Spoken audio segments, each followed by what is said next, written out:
Pour a Scotch almost anywhere in the world, and the chances are it once came through a single company most people never knew existed, the Distillers Company, which owned Johnnie Walker, Gordon's gin, and close to half the whiskey made on Earth.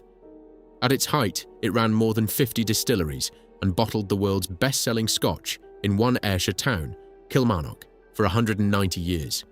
It survived a Victorian fraud that ruined its rivals.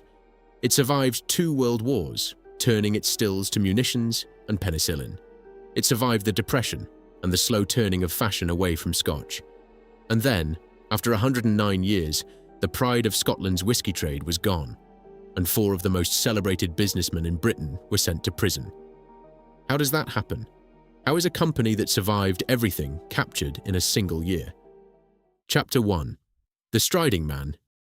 You have seen him. The man in the top hat and tailcoat, leaning forward into a stride, cane swinging, a faint smile fixed beneath the brim. He has appeared on more bottles, in more bars, in more corners of the world than almost any drawn figure in the history of selling things. Johnnie Walker, born in Kilmarnock, a market town in Ayrshire, the best-selling Scotch whisky there has ever been. But the striding man kept a secret, and he kept it for the better part of a century. He never walked alone. Behind him, behind Gordon's gin and Tanqueray, behind Duors and Whitehorse and Hague, behind Black and White and VAT 69, stood a single Edinburgh company that, for most of the 20th century, controlled close to half the whisky made on Earth, and it printed its name on nothing at all. The Distillers Company Limited. DCL. To the men who ran the trade, it was simply distillers, spoken the way you might speak of the weather, or the crown, a fact of the landscape, rather than a business. It owned the brands the world drank without the world ever knowing it existed. Critics called it the tartan curtain, a vast, discreet machine humming away behind the romance of the glen and the peat reek, turning Scotland's national drink into one of Britain's great export fortunes. The story begins, as these stories often do, with a problem nobody could solve and a piece of clever engineering that solved it. In the 1870s, Scotch whisky was on the cusp of conquering the world, and the men who made it were at one another's throats. The reason was a war between 2 machines. The old way was the copper pot still, squat, bellied, patient, which turned malted barley into whisky in flavourful batches, the way it had been done for generations in the Highlands.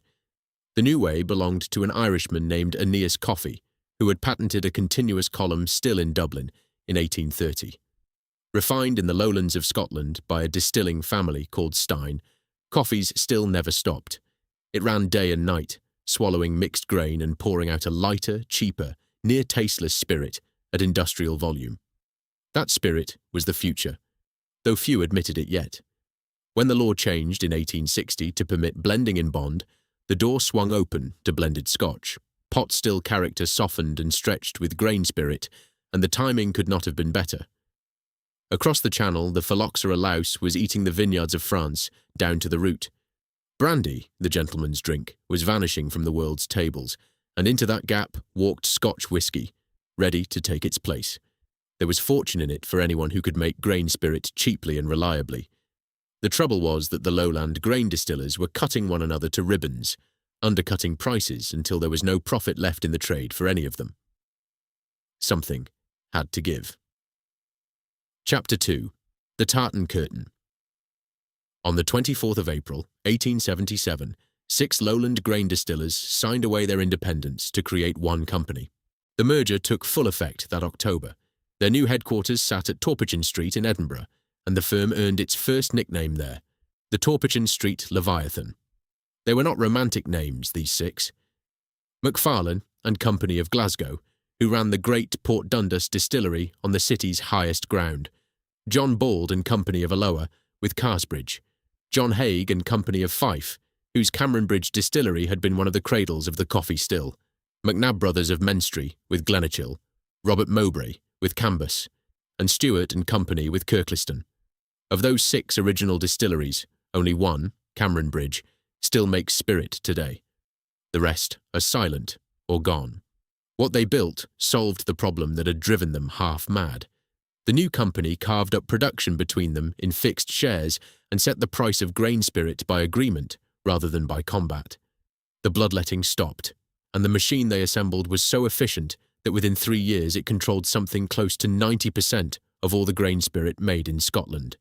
The great blending houses, Buchanan, Walker, Dewar, could not make their famous whiskies without the bulk spirit that DCL supplied.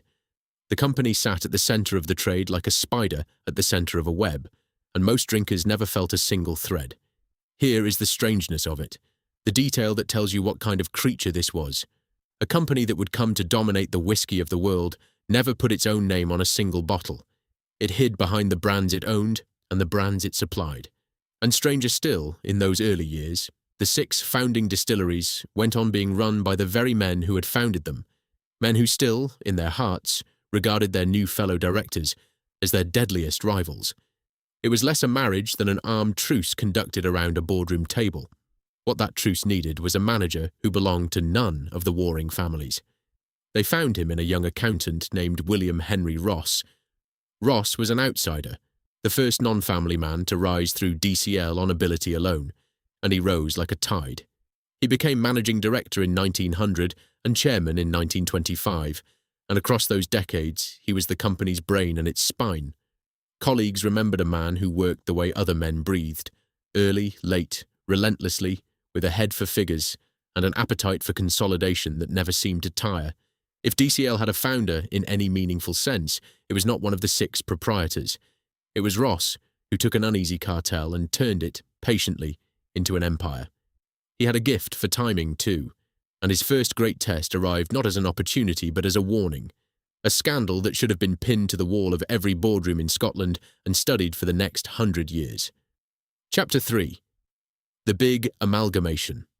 In Leith, on the edge of Edinburgh, 2 brothers named Robert and Walter Pattison had built a whisky empire out of borrowed money and barefaced lies. They bought cheap grain spirit, cut it with a little malt, and sold it as fine old Glenlivet. They inflated their profits, overvalued their stock, and conjured an image of fabulous success. The image was magnificent. They fitted out marble offices. They hired private trains at £5 and a shilling a mile. And, this is documented, however improbable it sounds, they bought 500 African grey parrots, trained them to squawk, "Buy Pattison's whisky," and gave them to publicans across the country. On the 5th of December, 1898, it all came apart. The Pattison's preference shares collapsed by more than half in a single day. The Clydesdale Bank withdrew its credit. When the receivers went in, creditors were left claiming £743,000, and investigators found that roughly £500,000 in assets had simply ceased to exist. The brothers were convicted of fraud and embezzlement in 1901. Robert went to Perth prison for 18 months, Walter for 9. DCL was owed money in the crash, and it weathered the loss without flinching. Then, with Ross at the helm, it did what strong companies do in a panic. It went shopping. Through the early 1900s, it bought up the warehouses and distilleries of the ruined and the frightened at knockdown prices, and it grew larger on the wreckage of the Pattison boom. Remember that name? Pattison. A Scottish whisky fortune built on inflated paper, on a share price propped up by deception, brought down when the truth caught up with the lie. 88 years later, the same story would be told again, only the sums would be 1,000 times greater, and the men in the dock would be among the most celebrated in Britain. Ross was not finished. In the years after the First World War, he turned DCL from a grain spirit cartel into the master of the entire trade. In 1919, the company bought John Haig and Company outright. Then came the moment the industry remembered as the Big Amalgamation. In 1925, DCL absorbed the great blending houses themselves. John Walker and Sons, John Dewar and Sons, the combined Buchanan Dewar, taking them in by an exchange of shares, with their proprietors handed seats on the board. Sir Alexander Walker, grandson of the original Johnny, took his place among them that same year. Whitehorse followed in 1929, and through the 1930s came Booth's, William Sanderson, and Tanqueray Gordon, the gin houses falling into the fold one after another. The striding man and his rivals gathered at last under one roof. DCL had already declared itself the largest whisky distiller in the world by 1914. Now the claim was simply true, and then the world went to war, and the Leviathan revealed another face entirely. Whisky, it turned out, was only the beginning of what those vast stills and skills could make. Through the First World War, DCL supplied the industrial alcohol that went into explosives, along with acetone, solvents, and carbon dioxide for the war effort. The Second World War went further still. Across the whole of that conflict, the company produced barely a single year's normal output of whiskey, living off its maturing stocks, while its plants turned almost wholly to chemistry. From 1942, a DCL subsidiary ran a Ministry of Supply factory at Speke, near Liverpool, that became one of the first 2 penicillin factories in Europe, bought from the government after the war. The company that made the nation's whiskey also helped make the antibiotic that saved untold lives. It would be dishonest to leave the chemistry there, all light and no shadow. The same subsidiary would later become the British marketer of a sedative called thalidomide, sold as Distaval from 1958, with consequences that need no rehearsing here. A great industrial enterprise is rarely a simple thing. DCL made spirit and solvents and motor fuel and plastics and medicine, and it carried the weight of all of them. By the middle of the century, the whiskey was almost the smaller story. DCL had become one of the largest manufacturing companies in all of Britain, but it was the whiskey that the world loved, and it was the whiskey that would break its heart. Chapter 4. Empire of the Dram. To understand what was lost, you have to stand inside it while it still hummed.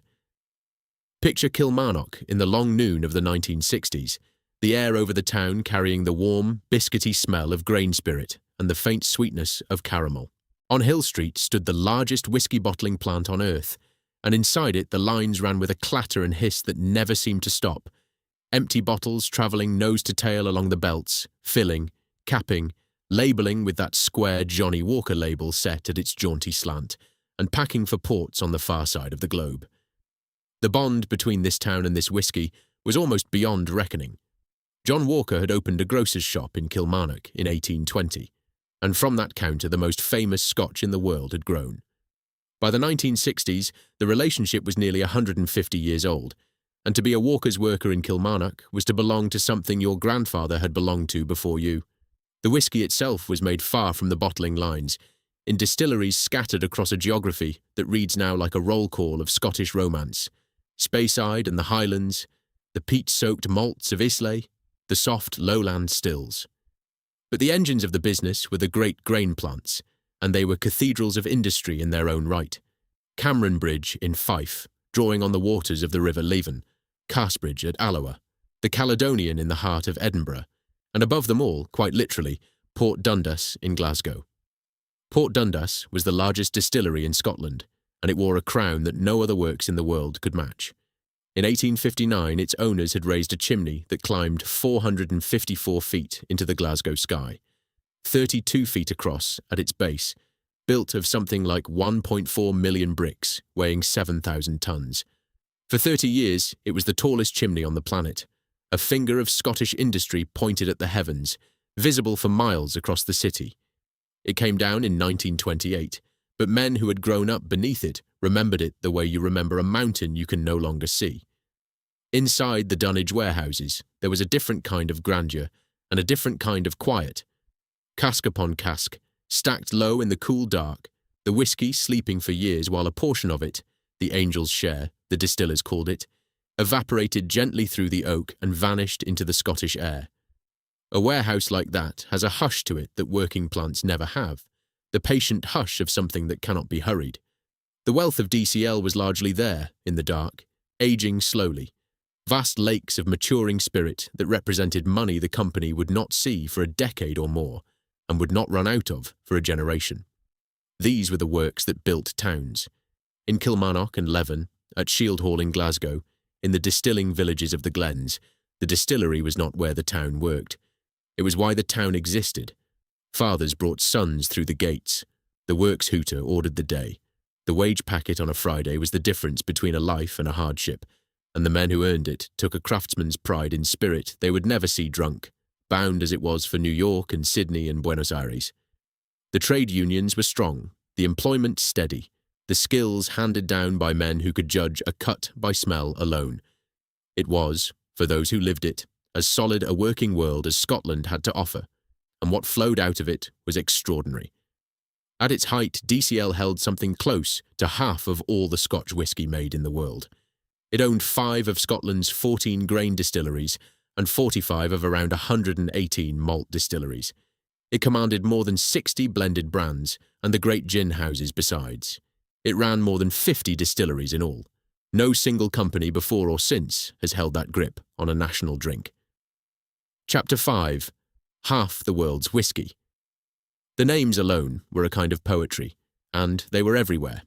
Johnny Walker, of course, Red Label and Black Label, the striding man marching across half the bars on earth, black and white, with its 2 little terriers, White Horse, Duars, VAT 69, and Haig, with an advertising line that lodged itself in the British ear and would not leave.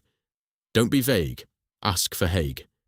Add Gordon's and Tanqueray, and DCL did not merely sell whisky to the world, it supplied the world's idea of what whisky and gin were. Of all of them, one brand stood at the very summit. Johnny Walker Red Label was, at its peak, the single most popular Scotch on the planet, accounting on its own for something like 15% of the entire world market for Scotch whisky. 1 bottle in 7, anywhere, was a Red Label. The man in the top hat had walked further than any of the people who drew him could ever have dreamed. This was Scotch as Britain's great ambassador. In the years when the country needed dollars badly, whisky earned them by the shipload, a luxury the world wanted and only Scotland could make, sold at a premium and paid for in hard currency. The festive dram, the toast at the wedding, the bottle bought in the duty-free hall on the way home. To pour a Scotch was to perform a small act of belonging, and the whisky in the glass, more often than not, had come through the hands of the company that did not exist as far as the label was concerned. By the late 1950s and into the 1960s, Scotch entered what the trade called its second golden age, and DCL sat at the head of the table as the unchallenged blue-chip giant of the industry. It controlled around 3/4 of the entire United Kingdom market for Scotch in those years. It was a cornerstone of the stock market, cash-rich, conservative, dependable, the very picture of a company that would still be there long after everyone reading its annual report was dead. It held a great stake in British petroleum and valuable property besides. It sat, in short, on a fortune. And that, though no one inside Torpichen Street could yet see it, was precisely the problem. For the strength of DCL had curdled, slowly, into a kind of sleep. The company had grown so dominant, so used to controlling the trade by agreement rather than by competition, that it had forgotten how to fight. It barely troubled to market its own magnificent brands, trusting that the world would always reach for Johnny Walker without being asked. It ran on a 19th century cartel mentality in a world that was changing under its feet, and it sat on assets, those great sleeping lakes of whisky, that BP shareholding, that property, worth far more than the company's own share price suggested. What happens to a giant that grows rich and stops paying attention? In the marketplace, nothing, for a while. The dividends arrive. The brands sell themselves. The annual report glows. But in the quieter rooms of the City of London, where men spent their days appraising what companies were truly worth against what their shares cost, DCL was beginning to look like something else altogether. Not the pride of Scotland. A target. Asset-rich, management poor, share price low. The exact profile that draws the predator's eye. By the early 1980s, they would be calling it, openly and without much mercy, a dinosaur awaiting extinction. But that was still to come. For now, at the summit of the 1960s, the whisky still slept in the dark, and the lines still clattered at Kilmarnock, and the striding man still marched across the bottles of the world, and the men who made him still came through the gates each morning as their fathers had, certain that what they belonged to would outlast them all. It would not, and the thing that would unmake it would not be a better company, or a finer whisky, or the honest defeat of an industry that had lost its way. It would be a lie, told in a London boardroom, financed by a fraud, and dressed up as a rescue. Chapter 6. The Sleeping Giant. The dinosaur did not notice the climate changing. That was the trouble with being a dinosaur. In the early 1960s, DCL had controlled around 3/4 of the Scotch sold in its own country. By 1984, its share of the British home market had fallen to 16%. Read those two numbers together, and you have the whole shape of the decline in a single line. The company had not been beaten in a fair fight. It had simply stopped fighting, and the world had walked away.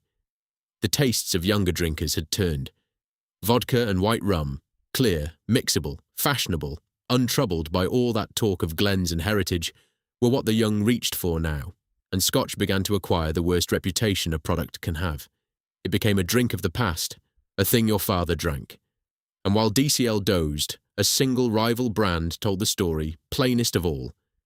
By the early 1980s, Bell's alone was outselling every DCL brand in Britain put together, half the world's whiskey, and it was losing its own back garden to one competitor. The men in charge made it worse with their own hands. In 1978, the chairman, John Cater, received a ruling from the European Economic Community that he could not abide. The rule forbade DCL from charging British wholesalers more than it charged wholesalers for export. Cater, a man of the old patrician school, was enraged by what he saw as interference in his own house, and on the very day the ruling came down, he withdrew Johnnie Walker Red Label, the best-selling Scotch in the world, from the British market entirely, pulled it from the shelves of its home country in a fit of principle. The boycott lasted 6 months. By the time the striding man marched back onto British shelves, the ground he had stood on was gone, handed to rivals who did not give it back. It was a self-inflicted wound, and it never properly healed. Then came the whisky loch. Through the optimism of the 1970s, the distillers had laid down far more spirit than the falling market could ever drink.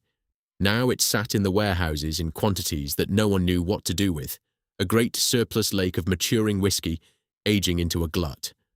On the 17th of February, 1983, the front page of the Aberdeen Press and Journal put it in 2 words: Scotch on rocks. That morning's news was that DCL was closing 11 malt distilleries and the Carsbridge grain plant, and cutting 530 Scottish jobs. Among the distilleries it silenced were 2 on Islay and in Sutherland, whose names mean nothing to most people, and everything to those who know, Port Ellen and Brora. They closed that year, and over the next 2 seasons the cull went on, until DCL had shut 21 distilleries between 1983 and 1985. The whisky that those stills would have made was whisky the company had decided it could not sell. By then the chairman was a man named John Connell, and he had a problem that money could not entirely hide. The company was cash-strapped enough that, in 1985, it began selling off its long-held stake in British Petroleum simply to raise ready funds. A blue-chip giant liquidating its investments to keep the lights bright is a giant in trouble, and the City of London could smell it. Everyone could, in fact, see the same sum now. A company sitting on undervalued assets, those sleeping lakes of whisky, that property, those world-famous names, run by management that had lost its grip, with a share price that did not begin to reflect what the parts were worth. Add it up, and you did not get the pride of Scotland. You got an opportunity. And in the deregulated, hungry city of the mid-1980s, opportunities like that did not sit unmolested for long. The predators were already circling. The first of them was a Scot. Chapter 7. The White Knight. His name was James Gulliver, and he was about as far from the patricians of Torpichen Street as a man could be. Jimmy Gulliver had been born in Campbelltown in 1930, the son of a grocer, and he had climbed by his wits. Glasgow University, then Georgia Tech in the United States, then a career in retailing that built the Argyle Group into a supermarket empire of fine fare and Presto and low-cost stores. He had bought his way into spirits too, owning a distilling business and the Glen Scotia distillery in his hometown. He understood shelves and prices and what made ordinary people reach for one bottle over another. Everything, in other words, that DCL had forgotten. In December 1985, with the financier Roland Franklin and the merchant banker David Webster at his side, Gulliver launched a hostile bid for DCL worth £1.9 billion. It was the largest takeover bid in British history to that date, and it sent the DCL board into a cold horror that revealed exactly how far from reality they had drifted. For the board did not see a fellow Scot with a sharp commercial mind offering to wake their company up. They saw a grocer. The contempt was open, and it found its voice in a line crafted by DCL's American marketing man Bill Spengler that has outlived almost everyone involved. Mr. Gulliver, the message ran, dealt in potatoes and tins of beans. We are not selling brown water in bottles. We are selling Scotch. There is an irony in that sneer that this story has to honour rather than tidy away. Gulliver was a Scot, raised in a Scottish distilling town, and his bid carried more than a little of Scotland's pride in it, a Scotsman reaching to take back a Scottish institution.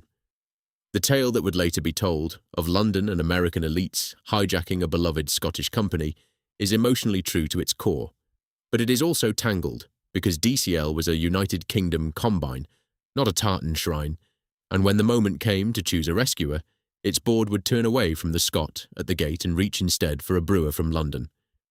Terrified of Gulliver, the directors went looking for a friendlier suitor, a white knight, in the language of the city, who would buy the company on terms the board could live with and keep the grocer out. They found their knight in Guinness.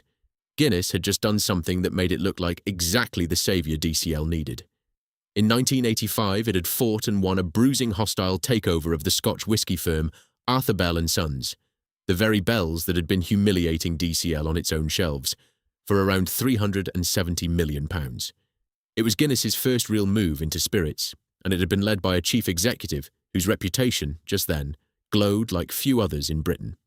His name was Ernest Saunders, and to understand the scandal, you have to understand the man. He had been born Ernest Walter Schleyer in Vienna in October 1935. His was a Jewish family, and in 1938, as the Nazis closed in on Austria, they fled to Britain, a child carried out of the path of the catastrophe that swallowed so many who stayed. He grew up British, took the name Saunders, went up to Emmanuel College, Cambridge, and built a glittering marketing career across Beecham, Great Universal Stores, and Nestlé before taking the helm at Guinness in 1981. What he found there was a mess. Guinness had spent the 1970s buying up some 270 unrelated companies, sprawling into a shapeless conglomerate that had lost sight of what it was. Saunders cut it back to the bone, refocused it on drink, and turned it round so completely that the city came to regard him as something close to a miracle worker. Even Jimmy Gulliver, his rival across the DCL battlefield, would later say it without sarcasm. Saunders, he said, could have walked on water. He was regarded as near genius. To do the cutting and the strategy, Saunders had brought in the management consultants Bain and Company, and one of their men, a Frenchman named Olivier Roux, had been seconded to Guinness as its finance director. Though in an arrangement that should have troubled someone, Roux remained on Bain's payroll the whole time. Remember Roux. He sits quietly at the centre of everything that is about to happen, and in the end, it is his hand that brings the whole edifice down. When DCL came to Guinness asking to be rescued, Saunders did not behave like a knight at all. He behaved like a man who knew his own value. As a condition of riding to the rescue, he made DCL agree to pay the costs of his bid. The board, desperate to escape the grocer, agreed, and so the battle was joined. Argyll against Guinness, the Scot against the brewer, for the soul of Scotland's whisky. But there was a flaw running through the whole contest, and it was the flaw that would lead 4 men to prison. Neither side had the cash to simply buy DCL outright. Both bid largely in their own shares, which meant that Guinness's offer was only worth more than Argyll's the moment its own share price climbed high enough to make the paper it was offering more valuable than Gulliver's. For most of the battle, Gulliver led, and then, in the closing weeks, the Guinness share price began to rise, meteorically, inexplicably, beautifully, and the brewer pulled ahead and clinched it, with an unconditional offer of around £2.6 billion on the 18th of April, 1986. The DCL board had one consolation as it surrendered. It had been agreed that the merged company would be chaired by Sir Thomas Risk, the Governor of the Bank of Scotland, a Scottish hand on a Scottish institution, a fig leaf of dignity over the defeat. The moment the battle was won, Saunders dropped him. The Scots had been promised one of their own at the head of the table. They got Ernest Saunders and a share price that, it would turn out, had been climbing on a lie. Chapter 8. The Fan Club. Here is how you make a share price rise when there is no honest reason for it to. You find people you trust, rich, discreet, willing, and you ask them to go into the market and buy your company's shares. Lots of them. The buying pushes the price up. The higher price makes your paper offer look richer than your rival's cash. And to make sure your friends never hesitate, you make them 2 private promises that no one outside the room will ever hear. You promise that if the shares fall, the company will cover their losses. And you promise them a fat fee for their trouble, paid, quietly, out of the company's own money. That is unlawful. A company is not permitted to secretly finance the purchase of its own shares. The promises and the hidden fees turned ordinary share buying into financial assistance, false accounting, and, in the end, theft. And it was exactly what Ernest Saunders and a small circle around him set in motion in the spring of 1986. They called the buyers the supporters. The fan club. The man who went out and gathered them was a stockbroker named Anthony Parnes, a sharp, restless figure known in the city by the nickname The Animal. Parnes recruited the supporters and carried the verbal guarantees between them and Guinness, and when the time came to pay, the money did not go out labelled for what it was. It went out disguised as invoices for advisory services, for intelligence gathering, for work that was largely fictional. The years of investigation that followed would establish the scale of it.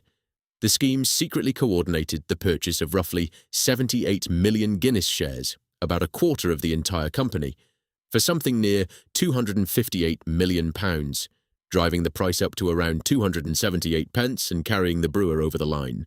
The names of the supporters, when they finally came out, read like a guest list for the decade itself. There was Gerald Ronson, the property tycoon who ran the Heron Group, whose companies bought around £25 million worth of Guinness shares and took a large success fee and an indemnity in return. There was Sir Jack Lyons, a financier with connections that reached into the heart of the Thatcher government, who collected more than $3 million in so-called advisory fees. There was the American lawyer Thomas Ward, a Guinness director, who was paid a success fee of £5.2 million, structured neatly as a fifth of 1% of the value of the bid, routed through a company of his in Jersey.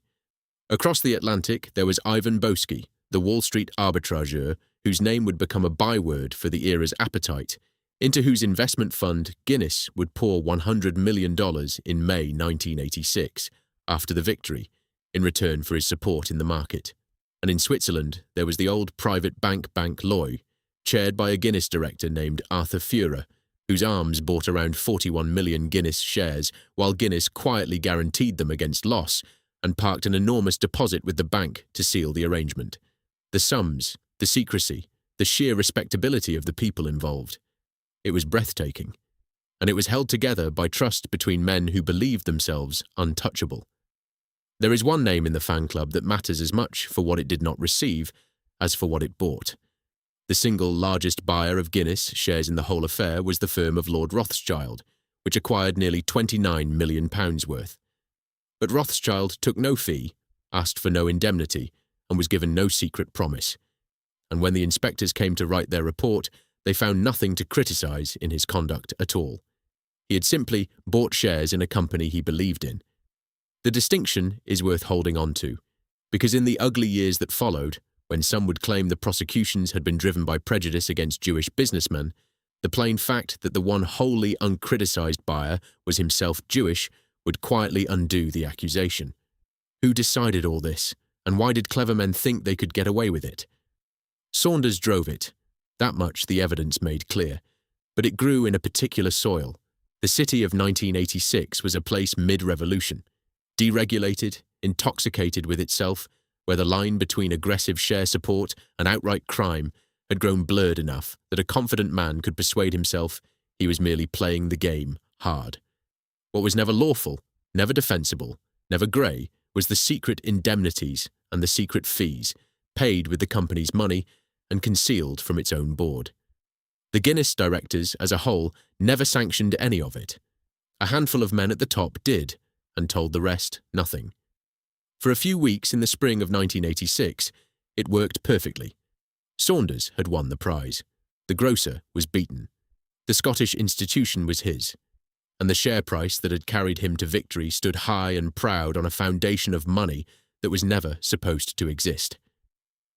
Then, 4,000 miles away, a man in New York decided to start talking. Chapter 9. Pure Poison. It began with Ivan Boesky. On the 14th of November 1986, Boesky pleaded guilty in New York to securities violations, agreed to a record $100 million penalty, and, the part that mattered for Scotland, agreed to cooperate. He began to tell American investigators what he knew, and among the things he knew was the strange $100 million arrangement between his fund and a British brewer called Guinness. The thread crossed the Atlantic. On the 1st of December, the news broke in London that the Department of Trade and Industry was investigating Guinness. The market reeled. Within days, the inspectors were inside the company, and the curious shape of the Boski deal was coming into the light. Inside Guinness, one man understood at once that he was standing on a fault line. Olivier Roux, the Bain consultant who had served as finance director, had seen the payments move. He had questions that the answers to could destroy people. And in the first days of January 1987, he made his choice. Roux resigned. Then he sat down and wrote a letter to the company's solicitors, setting out the payments, the arrangements, the names. He took it to the inspectors. The letter implicated Saunders directly, and it was, in the most precise sense, the document that brought the whole thing down. Saunders read it on the 5th of January. Across the top of it, in his own hand, he scrawled 2 words: pure poison. He would tell his trial years later what those days felt like from the inside. Shock, he said, disbelief, and then something else, extreme anger, and the cold conviction that the letter was, in his words, a classic preemptive strike. A man betrayed, as he saw it. A man whose own finance director had turned on him. It did not matter how he saw it. The machinery was moving now, and it did not stop for grievance. On the 9th of January, Saunders temporarily stepped aside. 6 days later, on the 15th, the Guinness board severed every connection with him and removed the directors Thomas Ward and Arthur Fura along with him. The genius the city had worshipped was gone in a week. Into his place stepped a Scottish industrialist named Sir Norman Macfarlane, who took the chair of a company in crisis and began, methodically, to clean it. In March, the writs went out. The courts froze the assets of Ward and Saunders. The fan club was finished, and the reckoning was coming. But here is the part of the story that turns the knife. The men who built the scheme would face justice. The brands they had stolen would not suffer at all.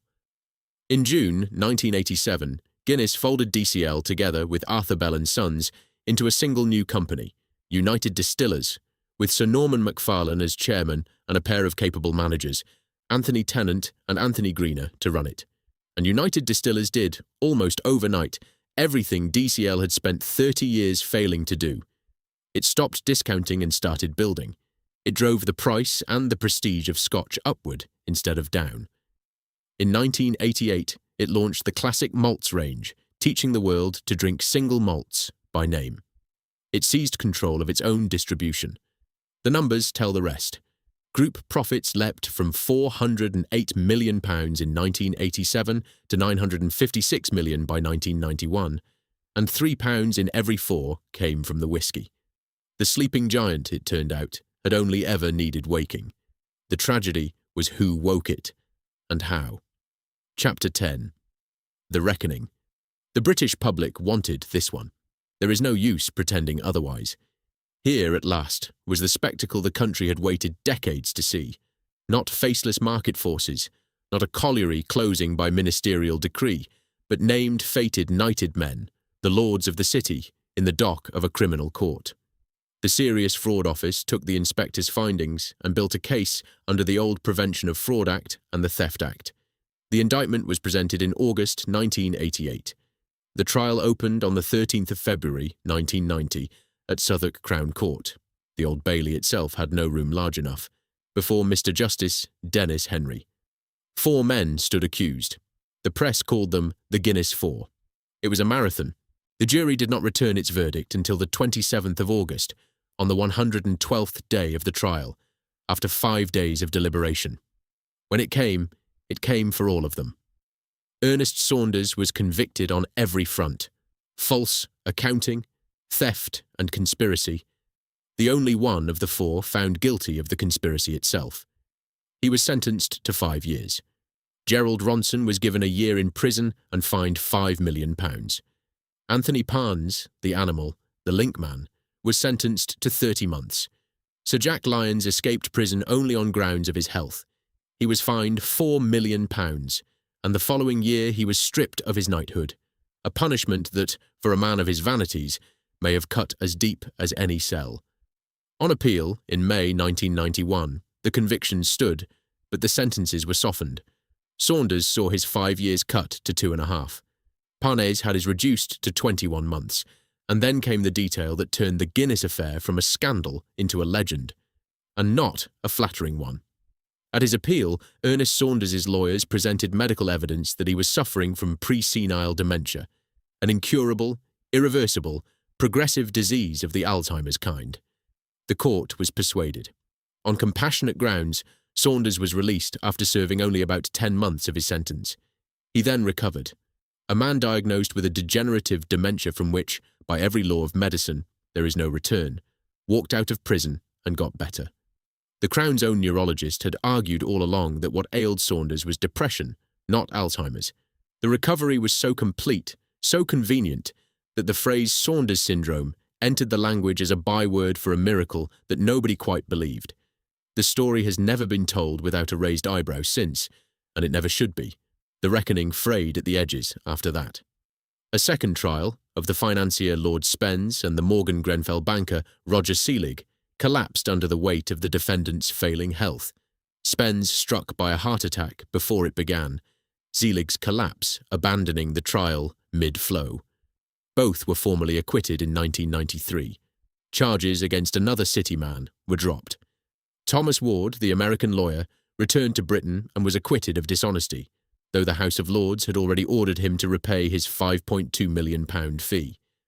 A great many men who walked free into ruin all the same, their names broken and their legal bills enormous. There was an afterlife to the case too, in the courts of Europe. The men convicted argued that their trials had been unfair, because evidence they had been legally compelled to give the DTI inspectors, answers they could not refuse to provide, had then been used to prosecute them. In 1996, and again in 2000, the European Court of Human Rights agreed. The trials had breached the right to a fair hearing. British courts declined to quash the convictions even so, and the last domestic appeals were finally dismissed in December 2002. The case reshaped the law on what a suspect can be made to say. The convictions remained. When the official record was finally written, a 309-page report from the inspectors David Donaldson and Ian Watt, published in November 1997 after 11 years and £3.2 million of inquiry, its verdict on the whole affair was unsparing.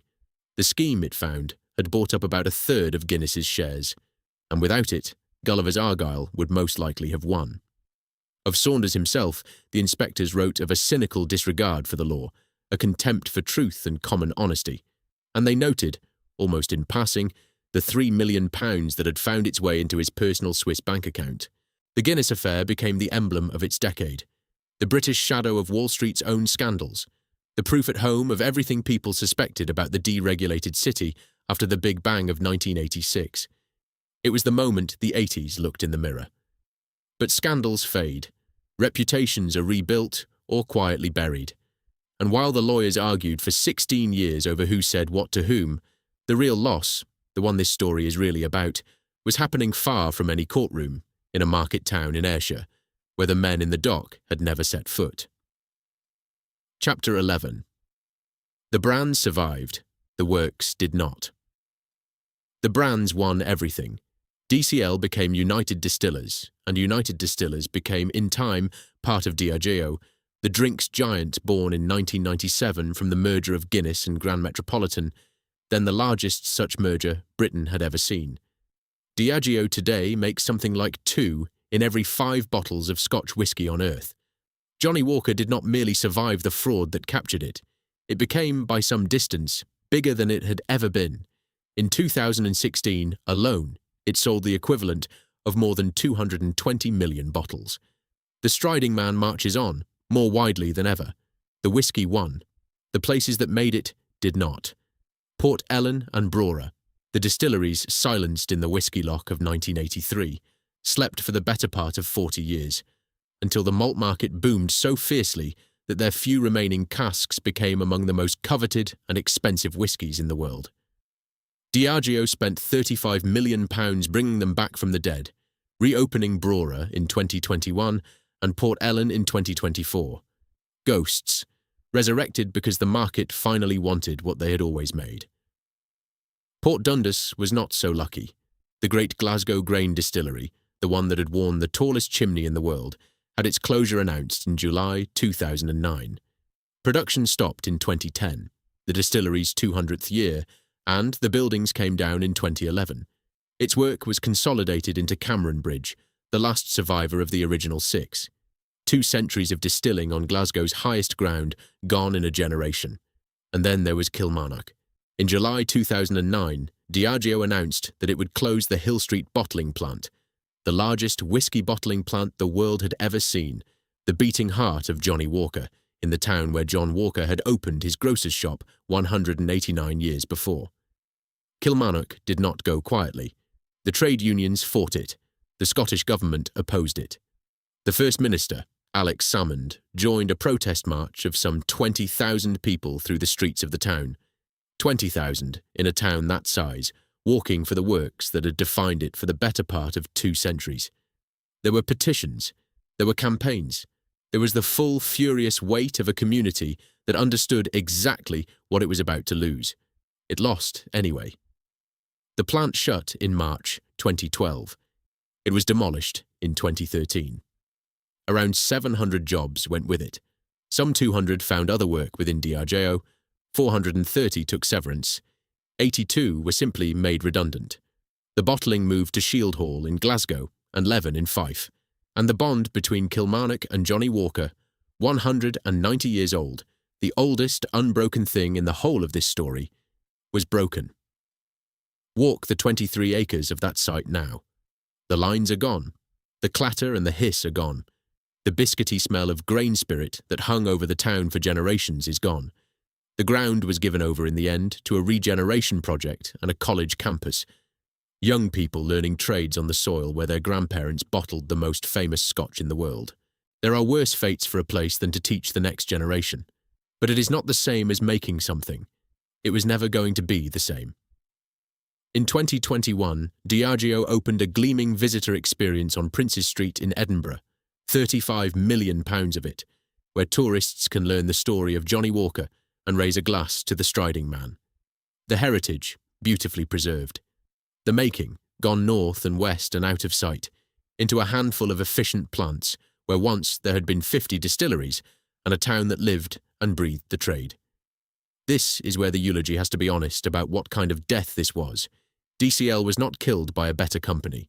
It was not killed by a finer whisky or by the honest verdict of a market that had simply moved on. It had grown sleepy, yes, and complacent, and it had earned some of its troubles. But when the end came, it came as a lie. An illegal scheme cooked up in a London boardroom, financed by a fraud, dressed in the language of rescue. The Scot at the gate was turned away. The brewer who won did so on a share price propped up with stolen money.